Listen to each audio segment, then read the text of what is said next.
ഈശോ മിശിഹായ്ക്ക് സ്തുതിയായിരിക്കട്ടെ. Saints of വാഗ്മൺ എന്ന പരിപാടിയിലേക്ക് എല്ലാവർക്കും സ്വാഗതം.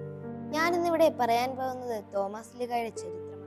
ഭാരതത്തിലെ ക്രൈസ്തവ സഭയുടെ സ്ഥാപകനും യേശുവിന്റെ 12 ശിഷ്യന്മാരിൽ ഒരുവനുമായ വിശുദ്ധ തോമസ് ലീഗയുടെ ഓർമ്മദിനമായ ജൂലൈ 3 നാം ദുഃഖാന തിരുനാളായി ആചരിക്കുന്നു.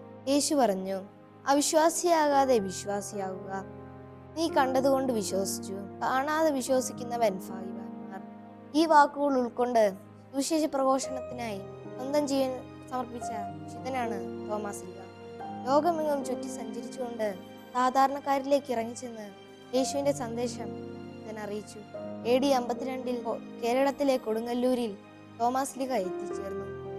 സുവിശേഷം പഠിപ്പിച്ചും പ്രഘോഷിച്ചും നിരവധി പേരെ മാനസാന്തരപ്പെടുത്തുകയും അവരെ ക്രിസ്തുവിന്റെ ന്യായികളാക്കുകയും ചെയ്തു.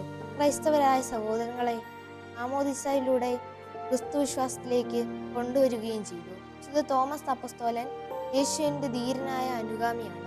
AD 72 തമിഴ്നാട്ടിലെ മൈലാപ്പൂരിൽ ചിന്നമലയിൽ വെച്ച് തോമസ് ലീഗ കൊത്തേറ്റു മരിച്ചു.